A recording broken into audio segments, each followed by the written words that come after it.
اور بربریت ختم کریں.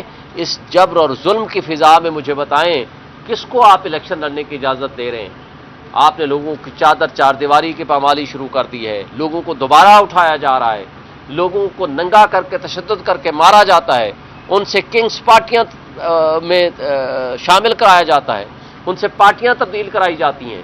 اور 9 مئی کے واقعے کو بنیاد بنا کر آپ نے اگر لندن پلان کے حصے کو ایگزیکیوٹ کرنا ہے، جو کل خان صاحب نے بھی بتا دیا کہ لندن پلان کیا تھا کہ عمران خان کو جیلوں میں ڈالنا ہے، پی ٹی آئی کو ڈسمینٹل کرنا ہے اور اس کے ساتھ نواز شریف کے سارے مقدمات ختم کر کے ان کو لانا ہے. یہ تھے 3 نکات. مجھے بتائیں 9 مئی جس کی ہم 1 سے زائد مرتبہ مذمت کر چکے ہیں، مجھے بتائیں جو پولیٹیکل لیڈر ہے وہاں اندلیب عباس جس گاڑی میں جا رہی ہے، وہاں نان پولیٹیکل جو ہے ایک سوشل ایکٹیوسٹ خدیجہ شاہ وہ بھی اسی گاڑی میں جا رہی ہے. تو ایک نے پریس کانفرنس کر دی، وہ فرشتہ بن گئی، اور ایک ابھی تک 7 مہینے سے جیل میں پڑی سڑ رہی ہے. اس کے باوجود کہ تمام عدالتوں نے ان کو ضمانتیں کئی کیسز میں دے دی ہیں، اس کے باوجود ان کو رہا نہیں کیا جا رہا.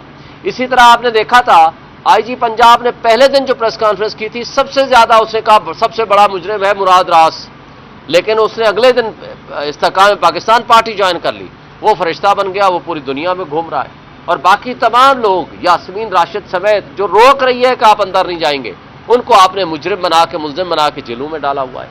یہ دوہرا معیار نہیں چلے گا، اس دوہرے معیار کو لوگ پہچان چکے ہیں.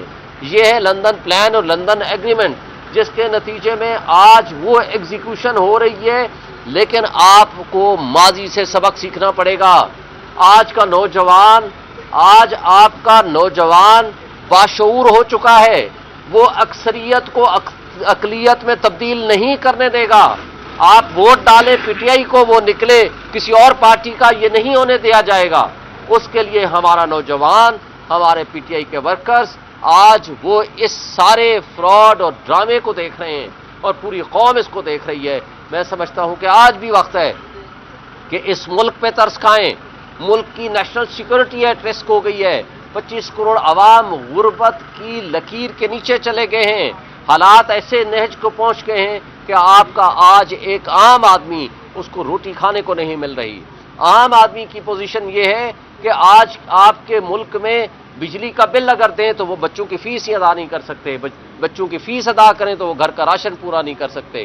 تو یہ جو سچویشن ہے اس کے لیے ضروری ہے کہ آپ فری اینڈ فیئر الیکشن کرائیں، سیاسی عدم استحکام ختم کرائیں، لوگوں کو موقع دیں تاکہ وہ عوام اپنے نمائندے منتخب کر سکیں. اس کے علاوہ کوئی حل آپ کے پاس نہیں ہے. سر اسی انٹرا پارٹی انتخابات کے خلاف آج اکبر اسبابر ایک پٹیشن لے کر آ رہے ہیں. وہ یہ کہتے ہیں کہ آپ نے جلد بازی میں کروائے ہیں اور غیر آئینی ہے. کیا واقعی آپ نے جلد بازی میں کروائے ہیں اور سب کو موقع دیا گیا کہ وہ اس بارے سے صدارت کرتے ہیں؟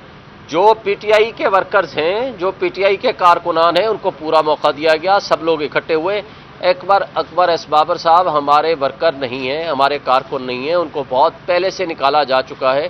ان سے بڑا اچھا سوال کیا گیا. ان کو کہا کہ پی ٹی آئی کے ساتھ جو پچھلے 2 سال سے ہو رہا ہے، ان کے بچوں کو اٹھایا جا رہا ہے، خواتین کو اٹھایا جا رہا ہے، لوگوں پہ تشدد ہو رہا ہے، لوگوں کے اوپر ظلم ہو رہا ہے، بربریت ہو رہی ہے. کوئی ایک آواز اٹھائیے آپ نے پی ٹی آئی کے لیے.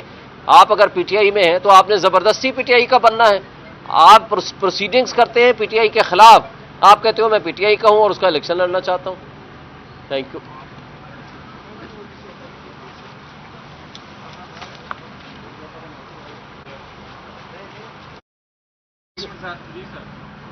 اس میں خالد صاحب ایز اے پٹیشنر